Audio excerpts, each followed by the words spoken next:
We've lined up the top stars from Hollywood and from all over the world to entertain you on a giant screen with the few colorful motion pictures you've been hearing about and reading It's about. showtime, folks. Enjoy the show. We're delighted to have you with us. They're driving theater. You'll find something to please you to add to your evening's enjoyment. Is pleased to bring you our feature presentation.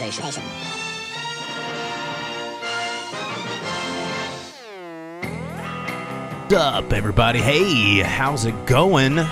It is another Monday night of quarantine. Wow. We're still here. The grip is back. Jake, Yeah, welcome here. back. I'm just gonna I'm not one of those. blast you. I don't know where your germs have been. You've been in the world. So I'm just gonna. That's true. I'm one of those essential workers out there. So I'm scary. out in the world. Today's every time that he sniffles, coughs, or gets close to me, we're gonna blast him with some of this Fox Trail sanitizer spray, brought to you by our friends at Fox Trail Distillery, located in Rogers, Arkansas. They make a really great gin, Artanical gin.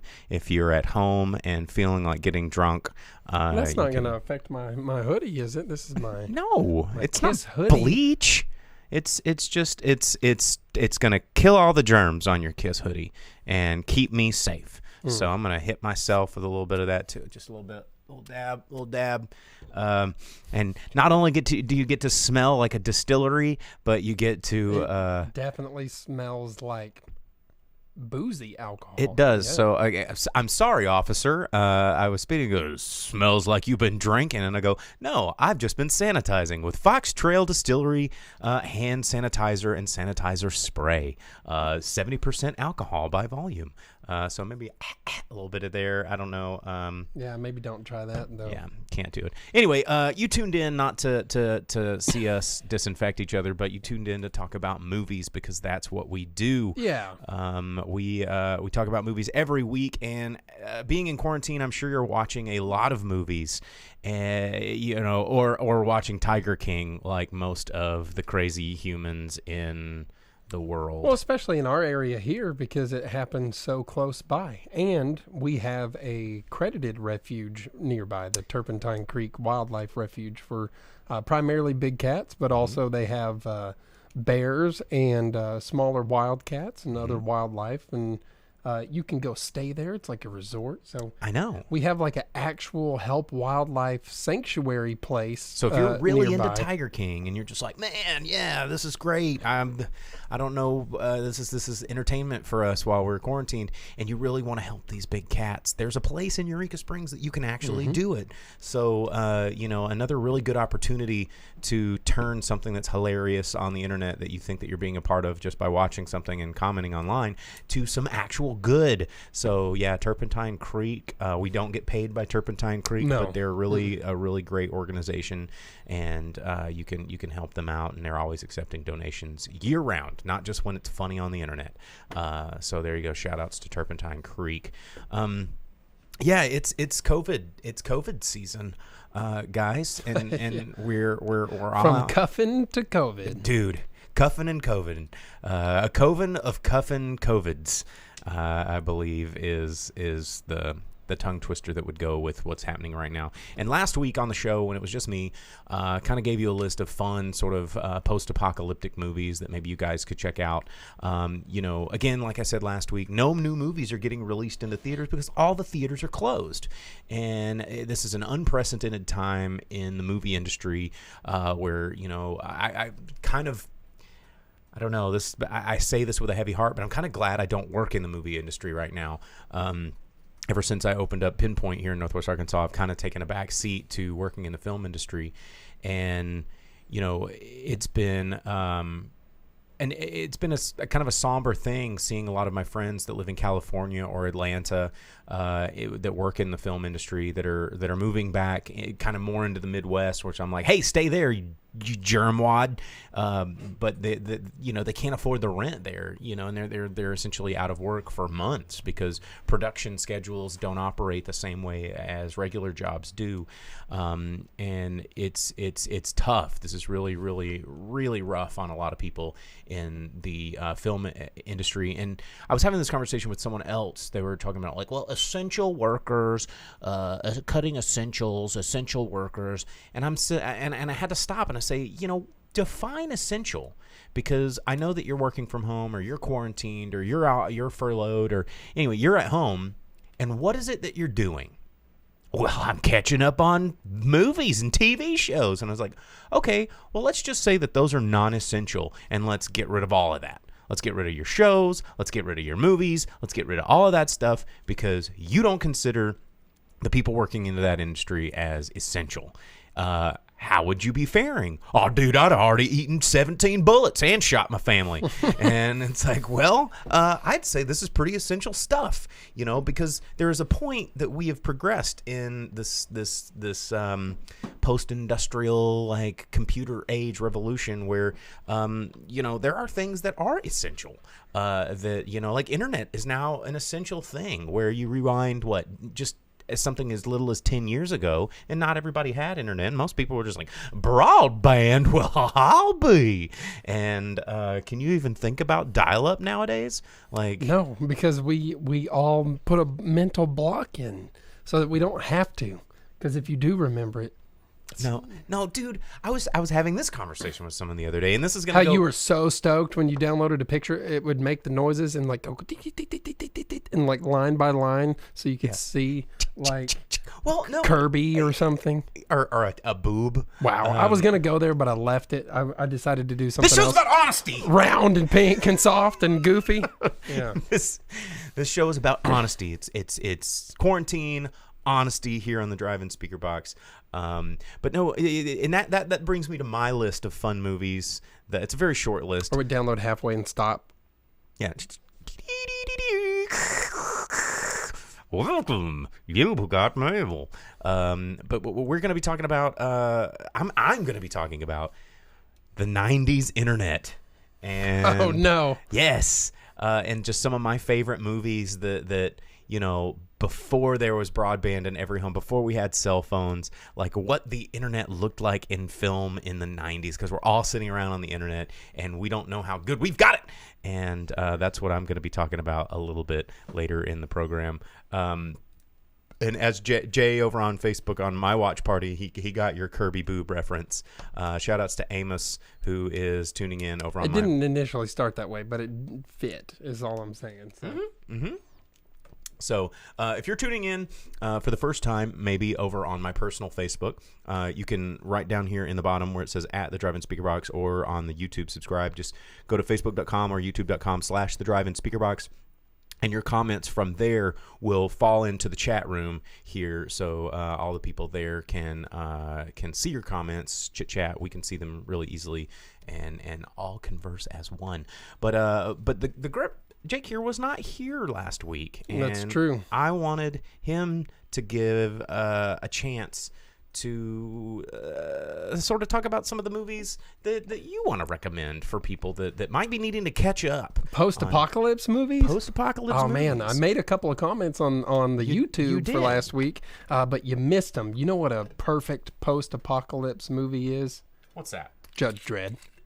How did I miss Judge Dredd? That's what I'm saying. Stallone Judge Dredd, where you actually get to see the cursed earth. Both and Judge Dredd. No, Dredd doesn't say anything about it. It looks just like modern cities. They have drones, and they're just riot police. I will say that the Carl Urban Dredd film is very reminiscent of the film The Raid. It is The Raid. Yeah, it's basically The Raid with a Dredd skin on it. Was that Taiwanese or was that Filipino? It was neither. It was. Where did that come from? I forget. Where is the raid from? It's like Malaysian or Thai. Was it Thai? I think maybe it something was like Thai. that. Yeah, I don't. It's southeast, and it's great. Yeah, and they basically just remade that movie, but with Judge Dredd as the hero. And yeah, it was just the raid with the Dredd skin on it.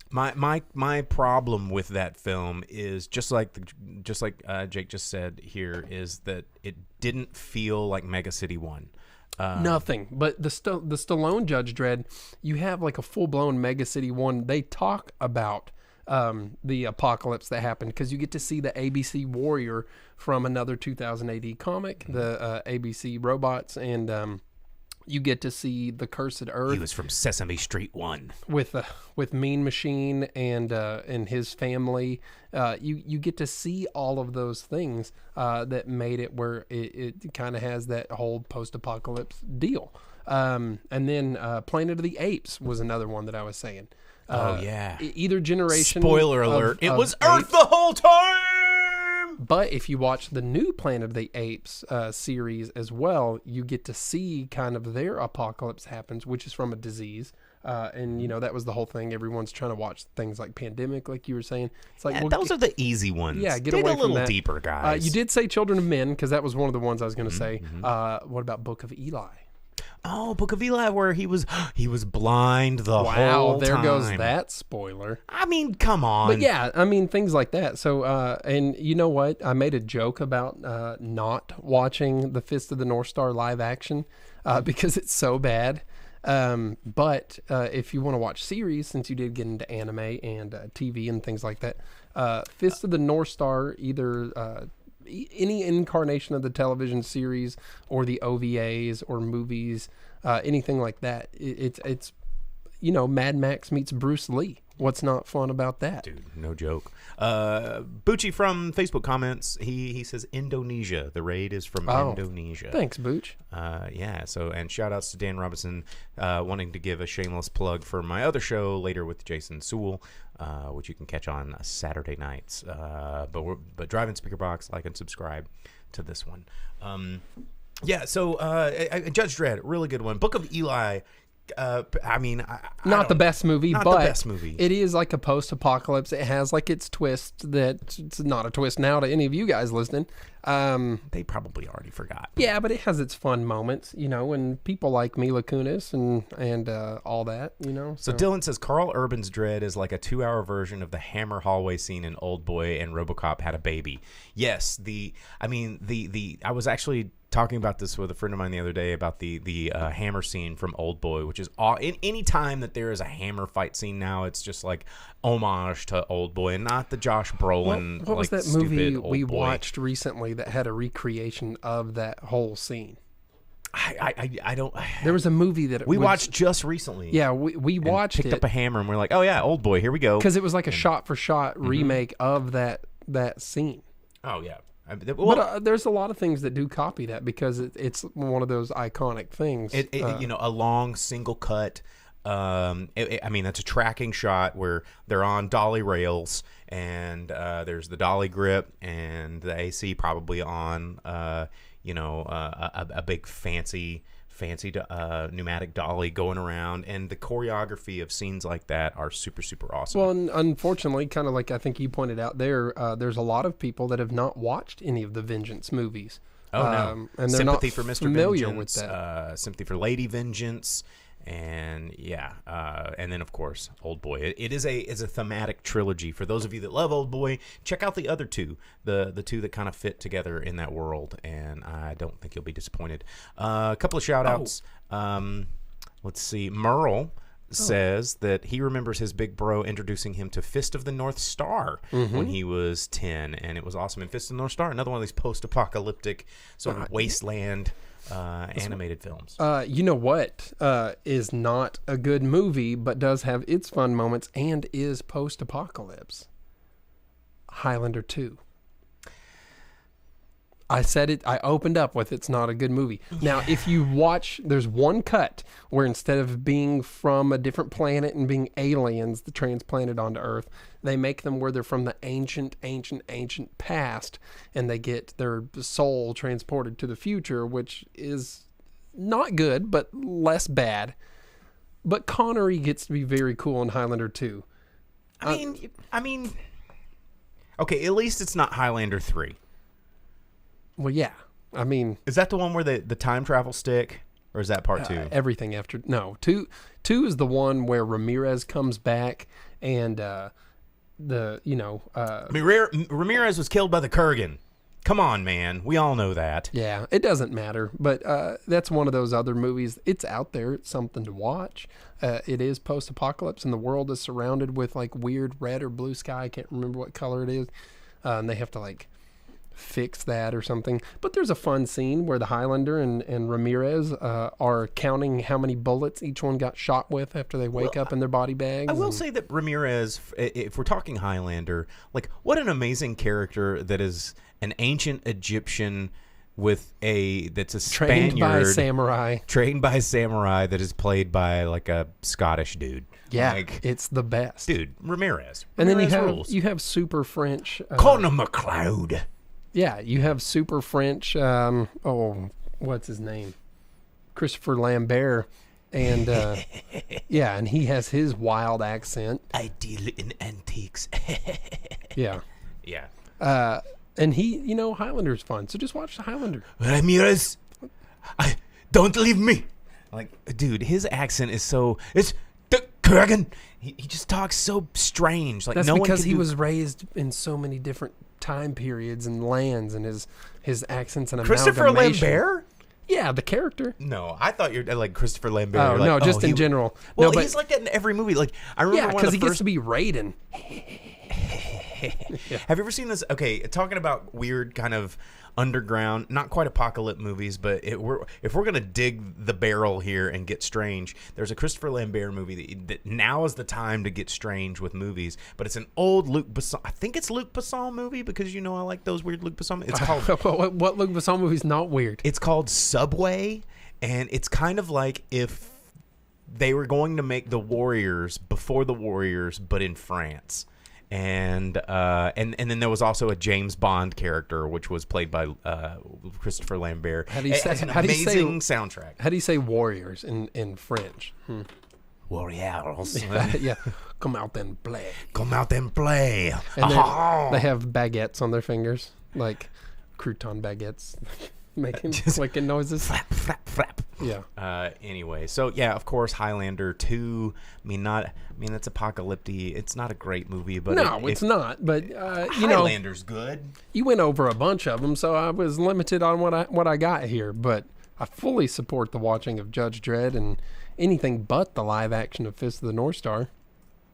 Yeah, the live action Fist of the North Star was not good watchings. Yeah.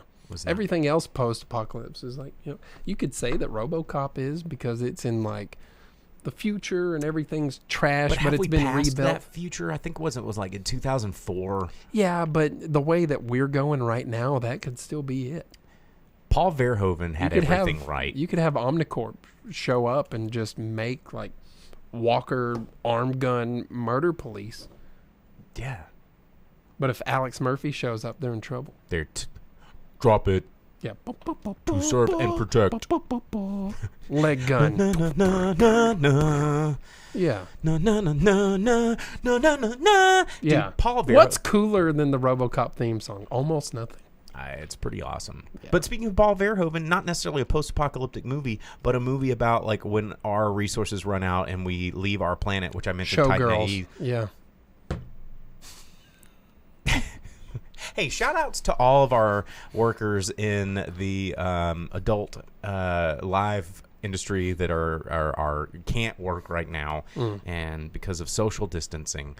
I knew where you were going with that, though. I was gonna say Total Recall. I know, Total Recall. You have to give the people air, Cohagen. Come on, Cohagen. You have what you want. Give them the air. See you at the party, Richter. Screw you, Benny. Yeah, nothing. He pulls that thing out of his nose. Yeah, it's like this big, and it comes out of his face. Yeah, dude, nothing's cooler than Total Recall. I have the collector's Total Recall in the tin Mars. What? Yeah, it's sick. Whoa. That is a good one. Where is it? Why don't you bring it here? Well, because it would just be a 10 Mars, and no one would know what it is.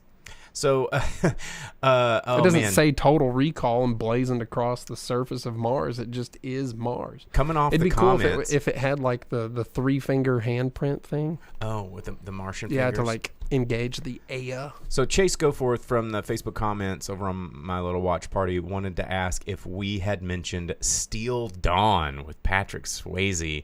And I actually missed this one on Red last. Dawn instead? I mean, I've seen this one. I didn't mention it on my last episode because usually, like, if I'm going to be in the post-apocalypse, there's something about Patrick Swayze that instills confidence in like a bar fight or like a pottery studio, but not necessarily the apocalypse. Like I know, like pottery studio. Yeah, I'm just like, we're gonna have a sexy vase that's gonna come out of this thing, or like Tu Wong Fu or something like. We're gonna, give me Patrick Swayze. But Steel Dawn, like, and it's a mid '80s post-apocalyptic film, and it is a weird sort of Western, and it's like post World War III. It is just a strange little movie that didn't do very well when it hit theaters, but kind of became a little bit of a cult classic over the years. But good recommendation. I don't know how it eluded us to this point. What's Terminator. That? Well, because it's so obvious. That's why. Yeah, maybe, but T1 and T2, get on those. You even get the opening with skulls getting crushed under robo feet, and they have like the sick, like super cool laser guns. Oh, dude. Yeah, that's true. Laser guns. We're trying to dig deep here. Someone mentioned, Kaya actually mentioned this last week, and then somebody Postman just now mentioned this in the comments, but they said Repo Man, or Repo the Genetic Opera. Repo Man is actually a different film. There's two films with Repo Man. There's the one with Emilio Estevez, but then there's the one Repo Men that has Jude Law and Forrest Whitaker, where they go and harvest organs. Not as good. I don't know. I actually liked Repo Man, but Repo the Genetic Opera is actually kind of a really fun post-apocalyptic thing. Merle, yes, last week we did mention Akira. Oh,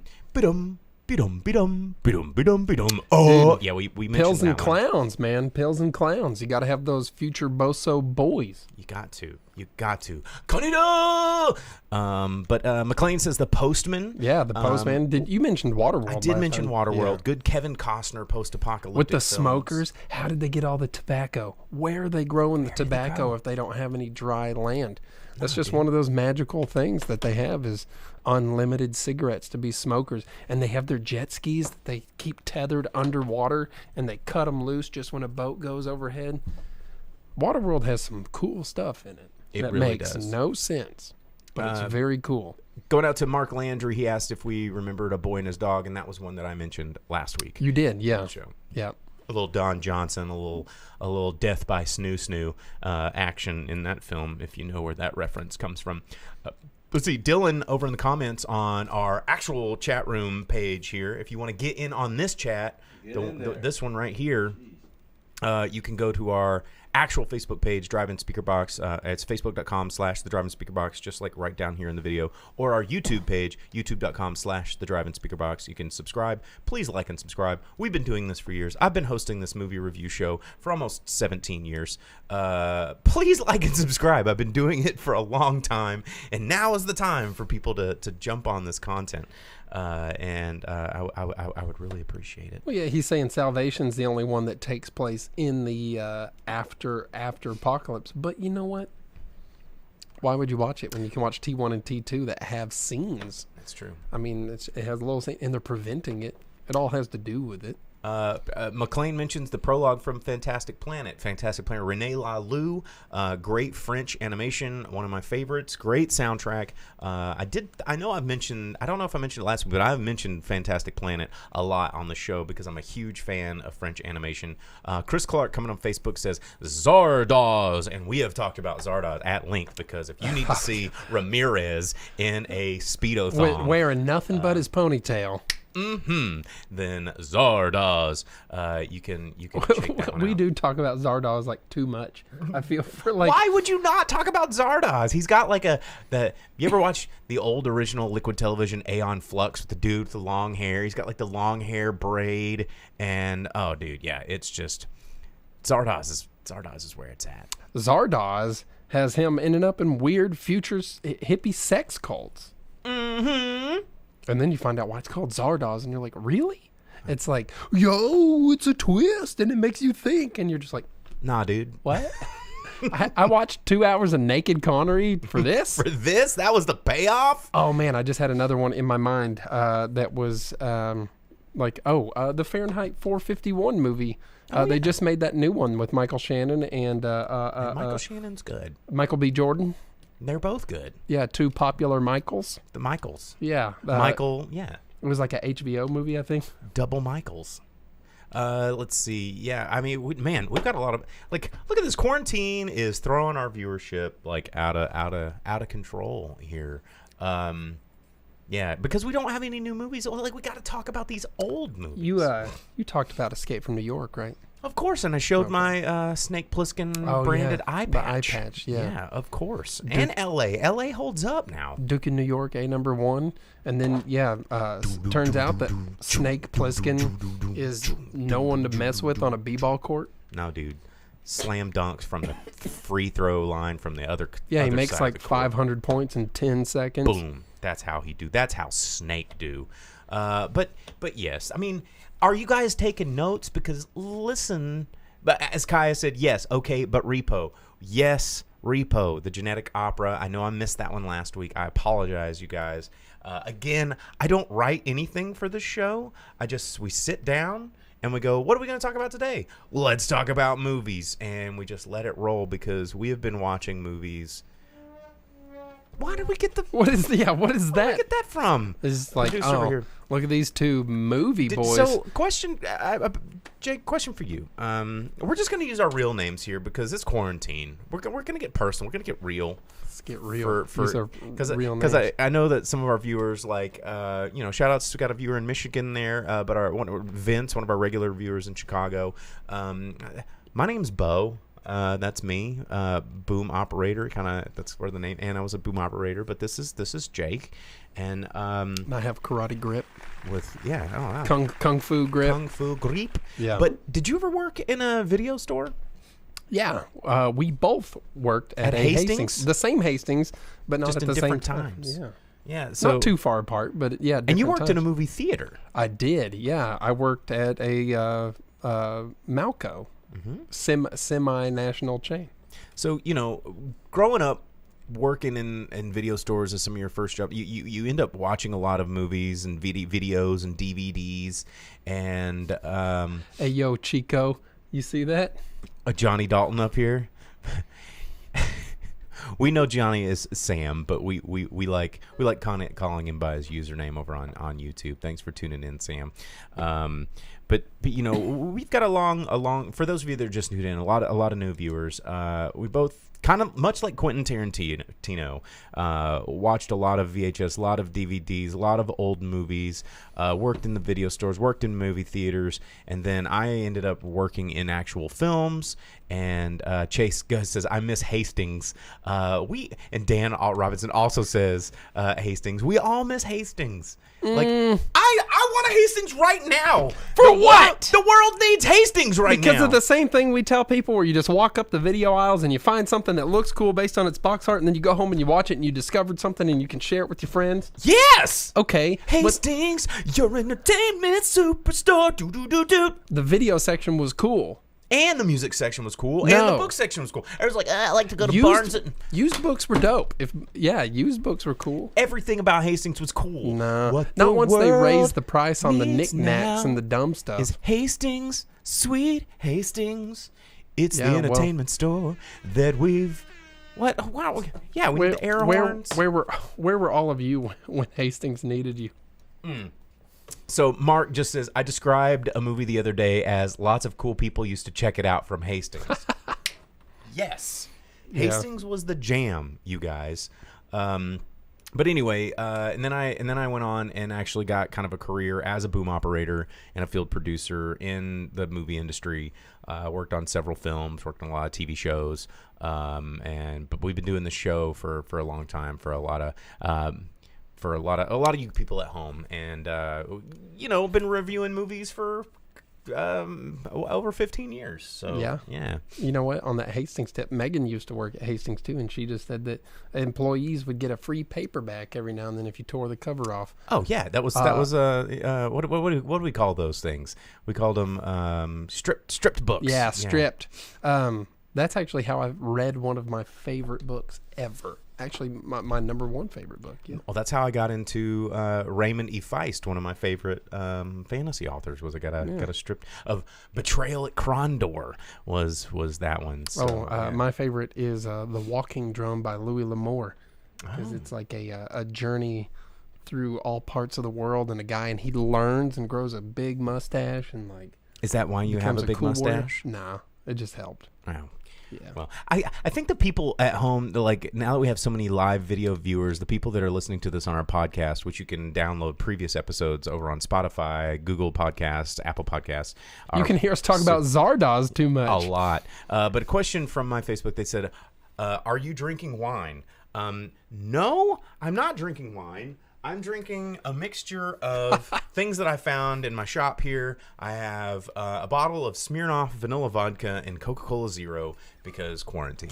I'm celebrating movies, i.e. Smokey and the Bandit and Lethal Weapon, by slamming down a smooth Coors. Hey, here, let's get your car here. Boom.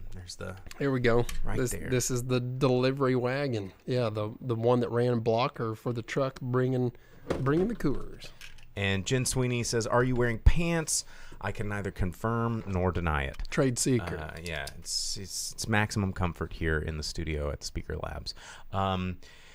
Dina says, I was at Hastings renting movies every other day for years. Nostalgia. I used to rewind the VHS cassettes. It was... who were you sick people that brought back VHS without rewinding? Be kind, man. Yeah, rewind. I remember one of I used to go on a big tangent. When I first created the show many, many years ago, I would go on big tangents about aspect ratios because aspect ratios are important to understand. But now all TVs are in widescreen format anyway. So, letterbox and widescreen is kind of a commonplace now. But back in the day, 4:3, standard def was... Oh, yeah. And 9:6 and like all these other like weird aspect ratios. I would have people come into Hastings and this lady would be like, I need a refund on this movie. And I was like, was there something wrong? She's like, it was broken. And I was like, well, what was broken about it? There were black bars on the top and bottom of the screen. All the time. That's why they started putting on the VHS. There would be like a big blue sticker and it would say full screen, and then one that would say widescreen, so that when you grabbed your disc, you'd be like, ugh. Everybody at home, grab your discs. Yeah. I have a Blu-ray and 4K UHD collection that I've been building. UHD, is that the PlayStation mobile thing? No, 4K UHD is like the most clear. It's a Blu-ray, but it has UHD. Ultra. Yeah. Dylan says you weren't hardcore unless you had a standalone Rewind D. I did. So did I. Yeah, and because I did rewind the VHS before sending back. Yeah, dude. I don't know if you've noticed, for those of you that are just tuning in, man, I got like VHS all up in here. Like, here's a VHS copy of the Tom Cruise classic Cocktail. Real VHS for those of you at home. This was donated by one of our friends and viewers, Logan Webster. Thanks for sending us some cool, fun stuff to have in the background. Know what I would not do, though? If I rented a video game, I would not erase my file because there was always the hope that it was there when you got it back. And every now and then, my file would still be there when I re-rented like a SNES game or something. Yeah. You never know. And that was a good feel. It's rolling the dice. Let's see. Going in a lot of comments tonight. Merle says, you thinking UMD Media 900 megabyte disc, Universal Media disc. Johnny Dalton saying the Titanic widescreen VHS is a staple at most Goodwills because it's the two VHS. Mark Landry says the race car rewinder. Oh, the race car rewinder. Got to go fast. Ka-chow. Got to get it fast. You know, a lot of these old, fun movie memories are something that we don't get that experience anymore in this world of on-demand internet. There is something to be said, and this is one of the things that I really wish that I want to impart with you viewers every week when you tune into the Drive-In Speakerbox, is that sense of discovery, that sense of finding something that you hadn't heard of, not just like going, I'm bored, scroll, click, just like having the fun sense of like someone told you about a thing and pass it down is like, have you seen this? Blah, blah, blah. Bringing over a VHS or renting something that's unusual or going up to a guy like us at the video store and going, hey, man, what do I rent, man? And it's like, all the new releases are gone. What should I watch? And I'll be like, well, what do you like, dude? And he's like, I like science fiction. And I'm like, oh, let me either ruin your life or make you a better human. I was in charge. I did receiving when I worked at Hastings, but I became where I was in charge of the magazines and comic books. So I was like the comic book guy. But then I would always be summoned by the video department anytime someone... Summoned. Yeah, anytime they were like, hey, there's... what? We need Drake up to the movie counter. Yeah, well, You have been summoned. The video manager would come and she's like, hey, someone's wanting to look at these new movies, or she's like, they want a foreign film. Will you help these people? So I would always help them look through stuff that was like brand new or foreign films and help them find stuff. And, you know... They go, I didn't buy a book to read. I want to watch a movie. Yeah. Subtitles. Read subtitles, you guys. You're missing out on so many good movies if you don't read subtitles. I think I made a lot of people watch Redcliffe. Heathcliff? Redcliffe. Oh. No, dude. I was hoping Heathcliff. No, Redcliffe's about like a battle during the Romance of the Three Kingdoms period. Yeah. You got my boy Cao Cao in there. You do love Cao Cao. Yeah, because Cao Cao's my dog. Talking about Cao Cao. What was there was another movie that was all about oh man, what's his name? Not Zhuge Liang. He's in Redcliffe. It was another shoe dude, and it was like Donnie Yen, and he was like some butthole dude trying to take down my boys from the way, and he gets shown the way. Yeah, he gets shown the way right up that keister. Yeah. Well, that's a whole nother show. If we want to talk like Asian war cinema, that's a whole nother rabbit hole we can go down. That maybe we'll do next week because we gonna be on quarantine for a long time, you guys. No, that's a subject I can talk about right now. Are we gonna do just all the Hong Kong pistol operas and you know, Korean historical like weird ghost stories and like we could just, oh man. Yeah, let me tell you about Sukiyaki Western Django real quick. Dude, Sukiyaki Western Django is pretty dope. Pretty sick. It is pretty dope. Yeah. And if you want to just really weird out your friends, if you're one of those people that are home like taking drugs because you don't have anything better to do, like there's an old I think it's Southeast Chinese, but it's called House. Hausu. No, that's Japanese. That's straight up Japanese. House was Japanese, man. But yeah, check that one out because if you like horror movies. It's not a horror movie. It's just a goofy ass crazy movie. Yeah. And then watch House 2 because it's not related and it's awesome. Dude, Hausu is awesome.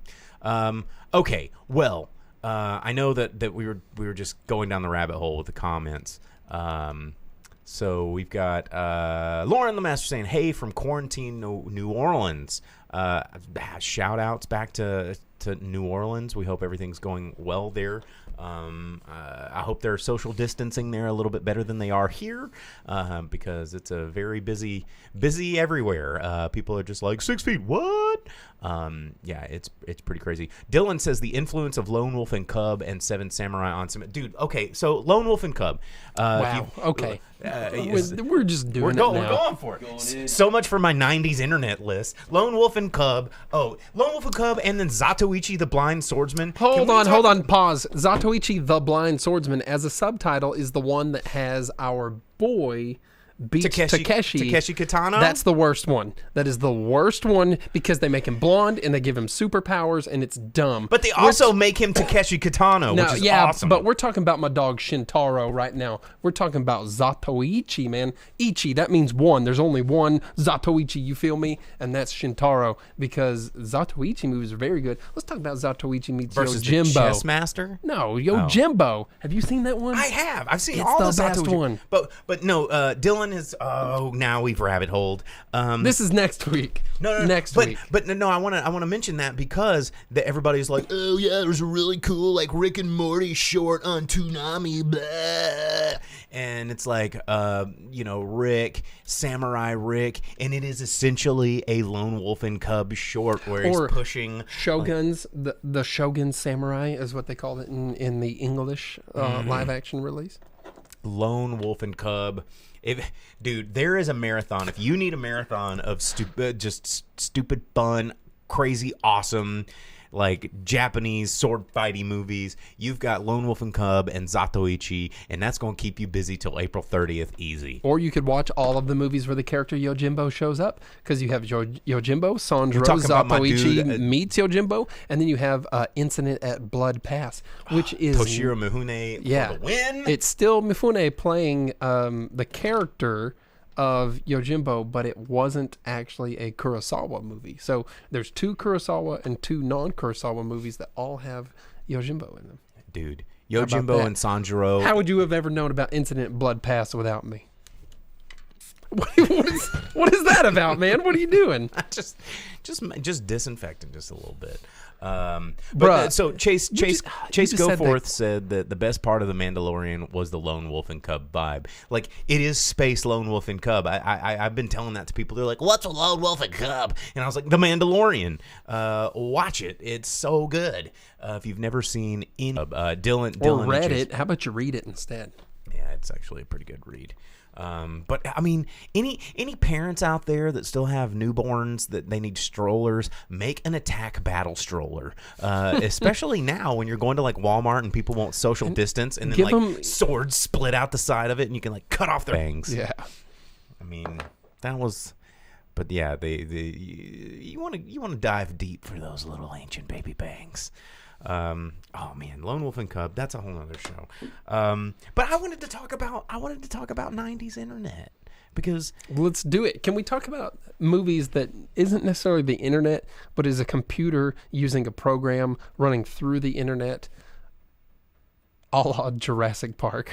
Oh, hold on to your butts. What? Yeah, you know what I'm talking about? I know this. It's Linux. Internet.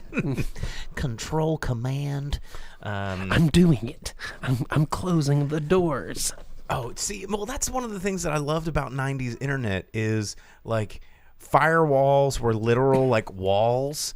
And it'd be like a steel door that would go a fully CG animated 3D rendered skull, like in Doom, would go and a skull would go and you're like, I gotta break it. And then they'd be like typing numbers. They'd be like,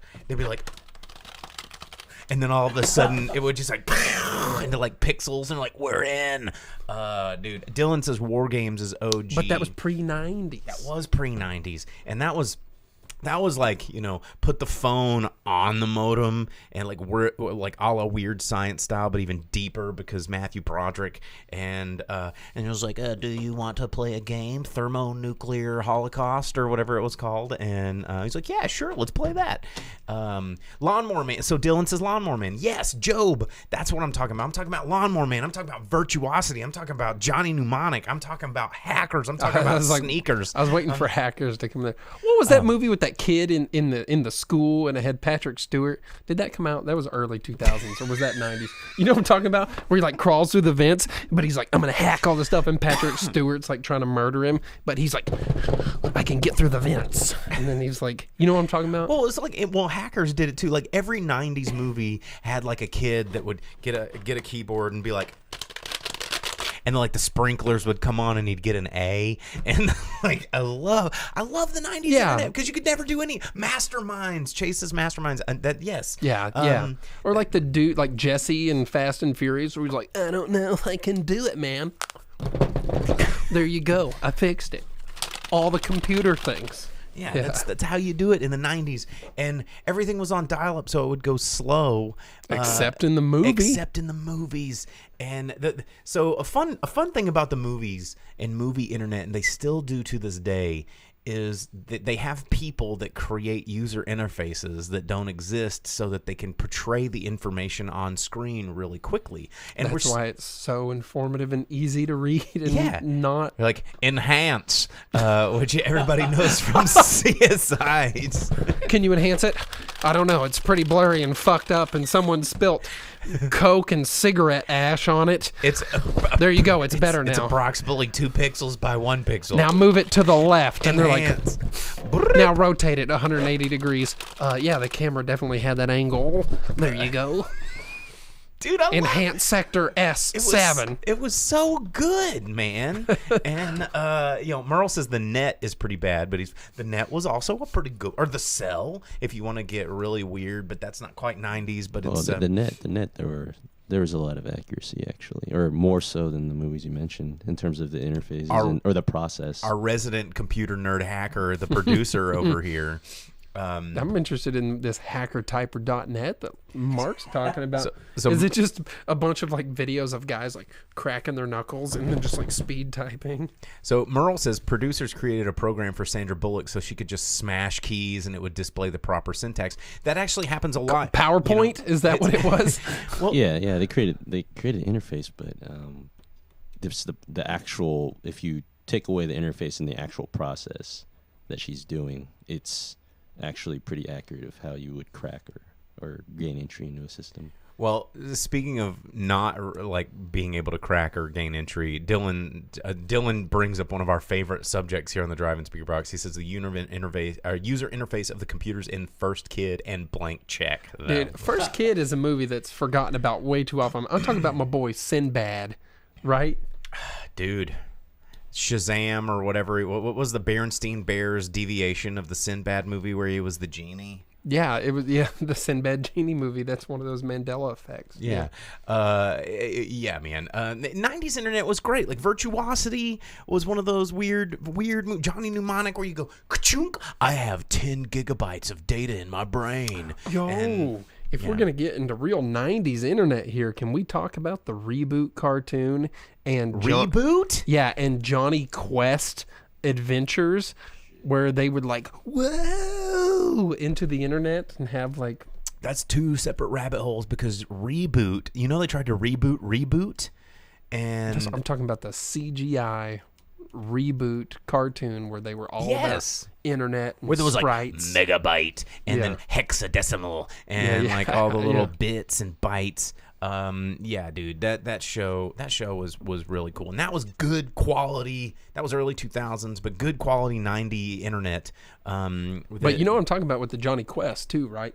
Because they would get zapped into like the green Are we talking about modern tunnel. Johnny Quest, or are we talking about 60s, 70s Johnny Quest? This was 90s, so in between. I never watched the 90s Johnny Quest. Oh, man, it was all internet. It was him and Haji would get sucked into like internet zone. And Race would have to come save them all the time because they're idiots. They're just playing VR all the time. Mm-hmm. Weird. I never watched it. VR Troopers? VR Troopers. So no, we're getting past the 90s. VR Troopers was 90s? Well, you remember in the 90s when you could go to like the mall or like your local sort of funcade that had like go-karts, putt-putt, and they go, check out virtual reality. Yeah, and I never got to do it because I was never got to do it? No, I was so into VR Troopers, and every time I wanted to do it because I was like, VR Troopers. No, so it was always the same game, and it was really dumb, and you stand in that pod, you put the thing in, you hold the controller. Everyone in the mall looked at you. I know, just like they do today, and and you'd stand around, and the game sucked. You walk on this platform, and a pterodactyl would come at you, and you'd shoot a square at it, and he'd like go boo, and but it was wild, and it was in the mall, and I remember I did it. I got to do it. I never got to. yeah, I'm looking at your parents who are watching right now. Why didn't you let Jake play the VR game? It's coming full circle. He could have contributed to this conversation now in the future, but he didn't. We need to go back in time, and we need to allow you to play the VR game. Let's see. Dan says The Matrix was a 90s hacker movie. In a way, yeah, it was a post-apocalyptic kind of Skynet-y, like what would happen if technology took over everything. What year did the first Matrix come out? 1999, I want to say. Yeah, it was late 90s. Right there at the end.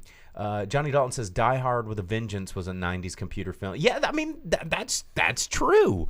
Die Hard with a Vengeance was a bit 90s. And even the original Die Hard had some good hacking. It's like, they had the guy's like, and he swings and scores. I'm in the past one vault. We got to cut the power down to get past another lock. It wasn't internet, except there was no internet for it. They cut the power and that got bypassed one of the locks. It was like sneakers, dude. ASMR 90s hacking. That's it right there. That's how you do it, man. Yeah. Except you have to go, I'm in. J. Rom says free VR from Bernie Sanders. McLean says MythQuest. Ooh, deep cuts over here. Man, so many 90s internets.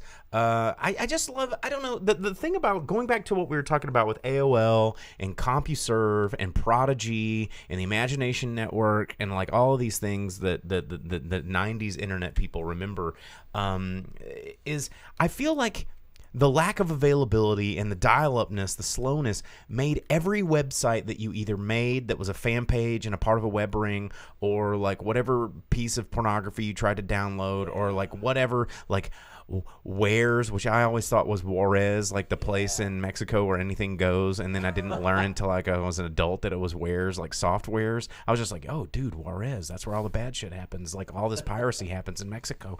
But hey, I was young, I didn't know. But everything took a little bit of extra time, and you would download like the AOL sort of like fish chat bot that it would allow you to do all kinds of like weird hacks. Like, and all these 90s movies had really very well functioning instant messaging for the time period that didn't really exist. But in the movies, IMs were like on point. Okay, Chase, I know that I'm talking about dial-up internet, but he threw out Existence. Oh my God. That movie, I have not thought about that movie in so long, because it was a creepy Cronenberg movie. Well, it was one of the last Cronenberg-y like physical body horror movies that he did. It was like 1999. Existence. It was like Jodie Foster and like Jude Law was in that. How about this? We're circling back around because we talked about Total Recall with Jennifer Jason Leigh with Michael Ironside in it. Was and in then that movie? What was that? What was the movie with Michael Ironside that Cronenberg did, where Michael Ironside like blew up that dude's head on TV? Oh, Scanners, dude. Yeah. One of the best head explosions of all time. But yeah, Jude Law, like Ian Holm was in that one. Willem Dafoe. Like Existence was so stupid, and it was so good. And it was like this weird, like weird uncircumcised gun that they carried around. That's very Cronenberg, yeah. It was so stupid and so weird. And oh God, Existence. Thank you, Chase, for that one. I have not thought about that movie in so long. Wow, dude, Howard Shore, I think, did the score for that, and it was actually pretty fun. What year did Speed come out?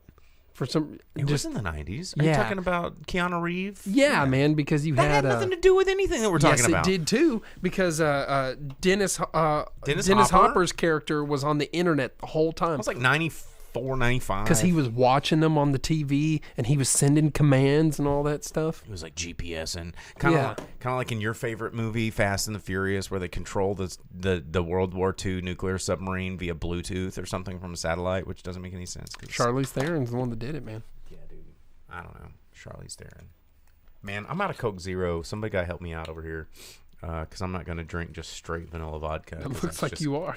No, I'm just prepping the cup.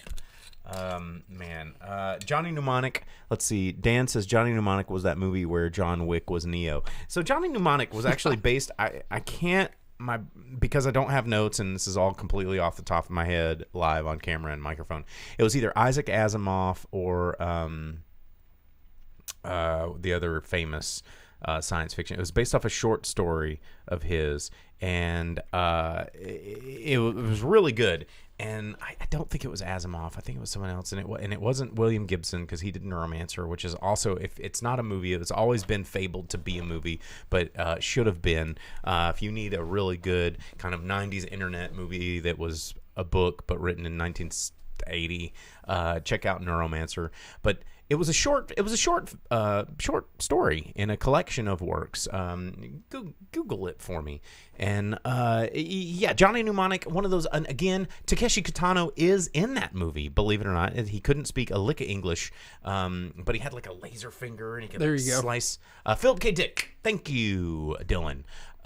Thank you, Mark. Thank you, McLean. Everybody there that has the internet at their fingertips. It was Philip K. Dick, and actually a pretty good short story, and not a bad film. A lot of people, here's the deal. Like, a lot of people are like, oh, these movies are so stupid and they're so dated, but you have to put yourself in a different frame of thought to watch these movies. And then you watch something like Avengers Endgame, which is a big old pile of CGI butt farts, and then go watch something like Johnny Mnemonic, which, you're a little silly. There's a dolphin that's like from Sequest DSV, but with a whole lot more like metal attached to its face, and it's like, and they're like, break the internet. And he goes, and they're like, we're in. And Sequest dolphin fought aliens, man. So. Dude, Sequest was Star Trek in the ocean. I mean, it was. Cronenberg Star Trek. It was Cronenberg Star Trek. But, Philip K. Dick, a lot of people poo-poo on Johnny Mnemonic. Not only was it a pretty decent movie, but it was also a really good pinball machine. So there you go. Going back to pinball machines. Demolition Man mentioned earlier in the comments, which is also a very good pinball machine for those of you that like it. Oh, and that one, well, I guess it's not internet, but it has Wesley Snipes' character at the end where he's like, guess I'm going to be a super hacker. Oh, wait. And he's just give it one of these. There you go. Remember at the end, and he starts unfreezing all of the bad guys? Because he's like, how did I know how to do that? And the Taco Bell dude is like, because I upgraded all of your stuff to make you more evil because I thought that was a good idea. He's like, it was. And like murks him, but here comes Judge Dredd to put him down. Sylvester Stallone was a good Judge Dredd. Also, the end fight scene for Judge Dredd and Demolition Man is the same. It is. It actually is. Dylan says, wasn't Total Recall and Minority Report both Philip K. Dick stories? Yes, that is true. Chase says, copycat with Sigourney Weaver and that singer guy. Sigourney has agoraphobia and never leaves her house, and only connection to humans is early internet message boards and chat rooms, and they help her solve murders. Yes, that is actually a fun Sigourney Weaver movie. If you've never seen Copycat, Sigourney is another one of those like super underappreciated actresses that has really now become this sort of institution that no one appreciated truly until very recently. But again, did you see Galaxy Quest, dude? Did you see Avatar? You know what? I've never actually watched the whole movie of Avatar. I think it's getting re-released in China right now as they're slowly opening up new theaters, which is going to overtake Avengers Endgame as #1 box office movie. Thank you. You know what? Earlier, producer mentioned IRC. Was Internet Relay Chat. Was Irk ever featured in a movie? I'm sure it was. At least briefly. It had to be. Or was it just mainly used to download movies? No, that was like news groups. No, I mean IRC and news groups. I mean, I downloaded a lot. Still get on news groups to find movies that I can't access legally. What's the statute of limitations? Because I did not download a lot of books and TV from Irk. I think we're okay. I think I'm saying that for entertainment purposes. Yeah, we don't get it. We don't condone any sort of piracy, any sort of copyright infringement here. Yeah, on it wasn't me. Speakerbox. It was the robots in the chat room sending it to It was me. the bots. Yeah, Yeah, the sure. bots did the There's downloading. the XDC bots, and then if you were a person, then you had a file serve, and it could also be a bot or just you. Yeah, you like type 1/B Yeah. to start downloading what was There's it? a DCC get, and then you punch the number and it starts a chat session. Oh, It lists the wow. files. Yeah, and It's all coming back. Yeah, yeah. you But yeah, you in get the channel- Commander Keen Part Yeah. 3. Yeah, in like the channel downloaded. you just do exclamation With a list. crack. Yeah. Yeah, using that in IRC though, they were. Oh they were God, there I was, didn't get my Coke in there. I told you. Gross. Yeah. Gross. Oh. But the 90s internet, man, movies with the 90s internet are just so fun. And I think that right now, when we're spending a lot of time on the internet, when we're thinking that internet is a non-essential piece of whatever in COVID-19 times, revisit some of these 90s internet movies and look at what the internet used to be. I used to have a Quest for Glory fan page that I helped create. It's an old Sierra point and click adventure game. And actually, with me and a handful of my web ring members it was members.aol.com/bobobiggin.hero.html. Bobo Big. Shut up! We actually helped make Quest for Glory 5 happen, which was a bit of an unfinished game. But I got to talk with some of my heroes, Lori and Corey Cole, and we got Quest for Glory 5 off the ground because we had the Quest for Glory Coalition. And dude, the internet was an amazing place because if you did the work, if you did the time, if you and you spent the time doing it because nobody else was doing it, you could make shit happen. Not like now where everything's on the internet and it's just forgotten about and yuck. Yeah, it's just terrible. I'm sure that there was probably a couple of Next Generation Star Trek episodes that dealt with internet-style type things with the computer having to connect and reboot and all the stuff like that. There's a couple out there. Oh, so the producer on the comments, he says, tired of people saying they're bored. There's literally an entire world at your fingertips that you have access to. There is no such thing as being bored in 2020. I don't know, man. Dylan asked, who had an Angel Fire site? I was a GeoCities kind of guy. That was me. Tripod, yeah. I was not a nerd, man. Bullshit. I bet you typed about your geosites on your Zanga, I had a live journal. Thank you very much. Yeah. So eat a fat one. Zango was for the kids. For dumb old. It's no one gonna get me any Coke Zero. Am I gonna just be drinking straight vodka here? In my defense, I migrated my Zanga to WordPress when it came out. WordPress. Yeah. You still have a Zanga? It's probably still out there. Let me see if I can pull it up. Man, all right. If you're just watching this on my watch party, like all this stuff down here, I know a lot of people have already migrated to the chat. It's a lot more fun, isn't it? You can find us Facebook.com/The Drive-In Speakerbox, YouTube.com/The Drive-In Speakerbox. You can find all this stuff. You can go back and check out previous episodes. We do this every week. We've been doing this every week for years, and just now. Every episode we talk about Zardoz, blank check. Samurais, Cronenbergs, Videodrome, VHS vaginas. Like we do all of it. Oh yeah. This is the new Flash. Touch it. Yeah. Yeah, dude. We've been doing this. I forgot about chest slit. The chest vagina VHS. Be kind. Stick it in there. Yeah. I don't know. Hey, bro, you mind rewinding this for me? Yeah, it's movies are weird. Movies are weird, and and the thing about this show, and normally we don't rabbit hole this much on non-quarantine episodes, is that we want you guys to explore the boundaries of what you normally watch.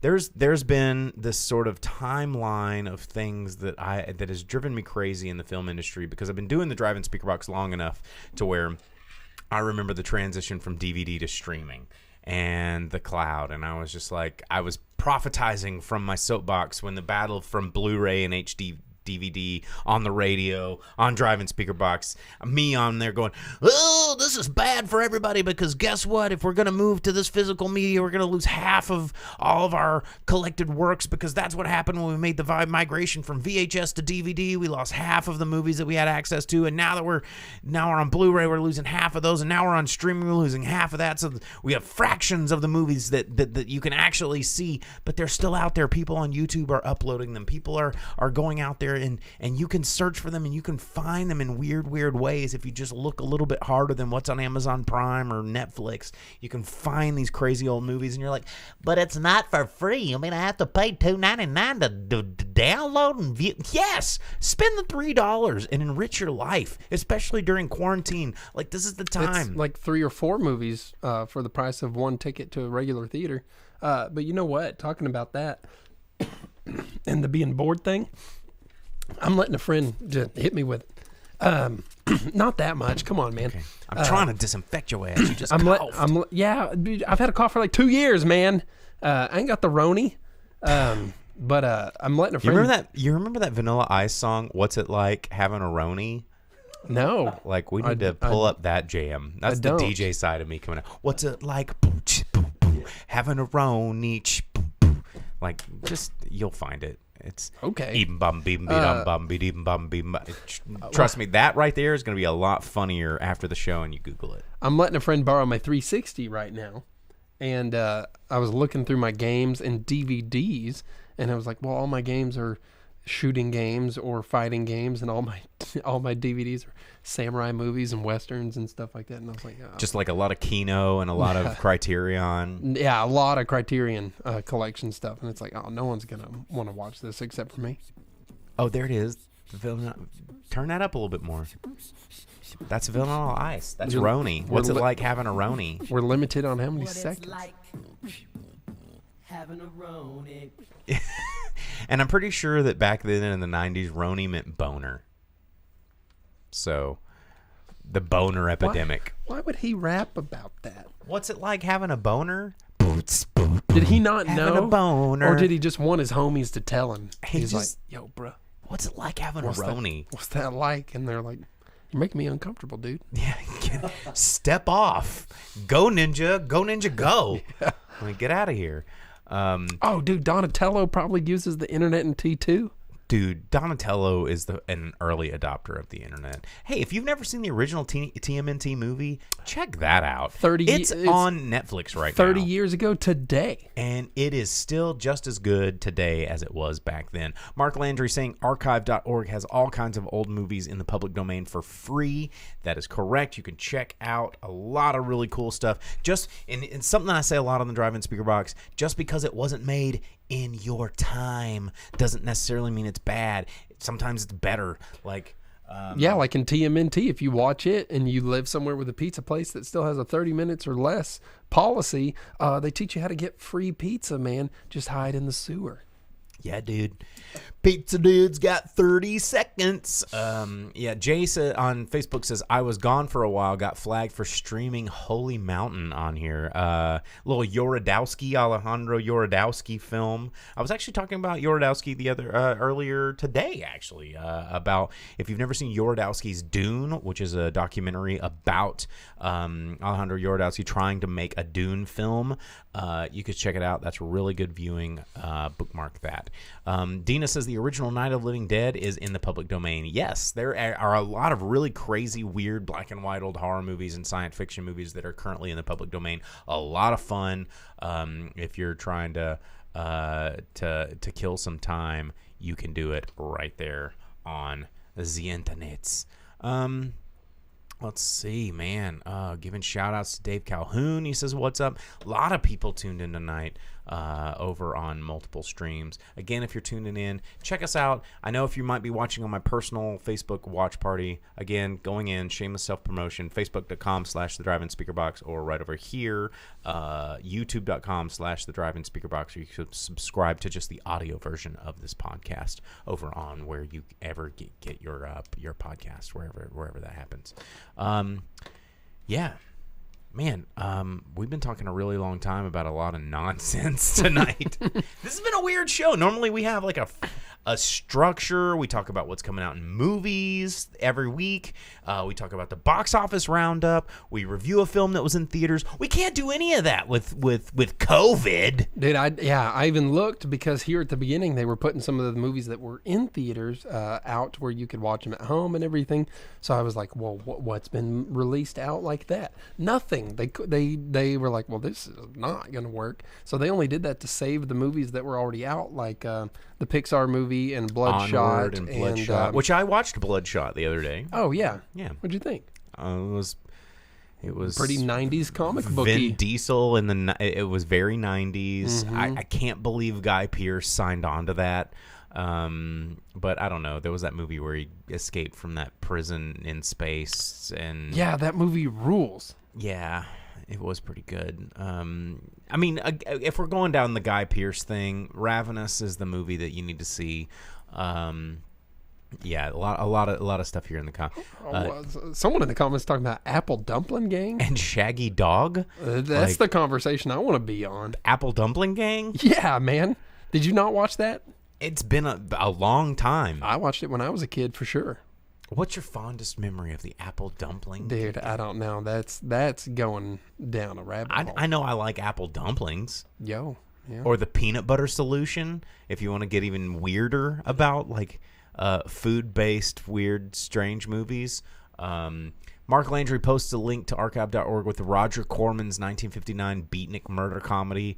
Watch it. Dan Robinson says, yes, Ravenous had an amazing score. Yes, because it was the guy from the Gorillaz and, who did the score for that? It was two guys coming together. One of them was from the Gorillaz, and the other one was, I think it was Michael Nyman, maybe, and then, I don't know, really good score. Just, again, this show's completely live. There's only so many things our enormous, dumbass sponge brains can hold. But, and then Mark Landry on Facebook says, dude, I remember Apple Dumpling Gang. It does not hold up on rewatching. Good to know. Good to know. So, again, for those of you that have never, ever, ever, ever tuned into this show, here's the deal. We do this every week. It's on Mondays, 8 o'clock. We record it live. Normally, it's a podcast. You can check out older episodes. We talk about movies that are coming out in theaters next week. We review a movie that was in theaters that came out last week. We talk about the box office roundup. Damon Albarn and Michael Nyman. Yes, I was there. The guy from the Gorillaz and Michael Nyman. I was so freaking close. And it's such a good score. Michael Nyman, dead, R.I.P. Peter Greenway, he did a lot of movies for Peter Greenway. If you're not familiar with the films of Peter Greenway, like Zed and Two Knots and I really like Zed and Two Knots. The Tulsa Looper, Suitcase Files, a lot of really cool Peter Greenway things. But him and Michael Nyman made a lot of really, really great stuff. God, don't get me down another rabbit hole. Dina, what are you doing? I know. Dina says, hey, remember when the show played movie scores? I really wish you had $1 bajillion to pay for the rights because you could do that again. Yes, because I have an insane archive of film scores. I told you we could just sing them. And that is how the show began originally. We sang the RoboCop theme earlier. The instrumentals, you know. Dude, Suresh Varaband, and then Sony, and like all these people. Sony will get you. They will get you. And now that I'm not protected with radio rights, I can't play any of those film scores, and it really drives me nuts because. Yeah, I love film scores. I love the music in films, and that's why the Drive-In Speakerbox was born. But now it's just a film review show because we can't play that kind of music because we get flagged for copyright infringement. But early episodes, that's what we did. We played a lot of film scores because that is very near and dear to my heart. Let's see, but anyway. A lot of comments coming in, but check us out every week. We do this all the time. We'll be back next week. Check out previous episodes. We can't stay here all night. We would love to, but we try to keep this thing to about an hour and a half. Mark Landry says he's been humming the Brazil main theme for 2 weeks. Terry Gilliam, Brazil. Talking about Criterion Collection. Brazil, which was also featured in Wall-E.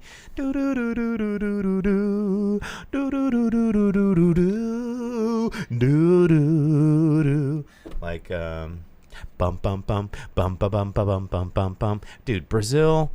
Fantastic film. Another really weird look at a dystopian future. Robert De Niro's in there as like a plumber, cable guy, the zip lines. Like, we could. Dude, you know what? I just thought about that. Reminded me of something though. Saying Terry Gilliam and all that stuff. You know what you could do? You could go back, look at some of our old episodes, see what movies we were talking about from the title, watch that movie, and then watch the episode of us talking about it and see how you feel about that. How about that? Like when we watched The Man Who Killed Don Quixote. Oh, dude, The Man Who Killed Don Quixote. So available on Amazon Prime. If you haven't watched it yet, find it, watch our episode where we talk about it. Yeah, it's like you can join along. We watched it back when it was only in theaters going for to a be day. in a theater. It was like one showing. I had been waiting for that movie for 10 years or longer. Terry Gilliam, love me some Terry Gilliam. Again, another director, if you're bored and you want to watch some movies, Brazil's great, Baron Munchausen's great, Time Bandit's great, 12 Monkeys, very apropos of what's happening right now, 12 Monkeys, dear God. Baron Munchausen is a weird trip. It's so good. Oh. So anyway, trust us. We're here to help you, especially through this quarantine time. We want you to watch these movies. We want you to have a good time. We want you to take this time while you're trapped at home to watch good content, not just vortex out on stupid TV shows like Tiger King. Let's learn a bit. Let's fill in the. Remember books? Remember when they used to write books about movies? Hey, that's Psycho. You've probably seen that. Hey, remember books? Well, but remember the books about movies? Yeah, like The Wild Bunch. That's a good one. We could turn to anything. Mean Streets. That's a good one. Like there's so many movies out there that you've probably never seen and you need to. And we're gonna help you through this time. So thanks for tuning in. Like and subscribe. Facebook.com/The Drive-In Speakerbox. YouTube.com/The Drive-In Speakerbox. Find us wherever you find your podcasts. I'm the boom operator, aka Bo. I'm the Grip, also known as Jake. We'll see you guys next week.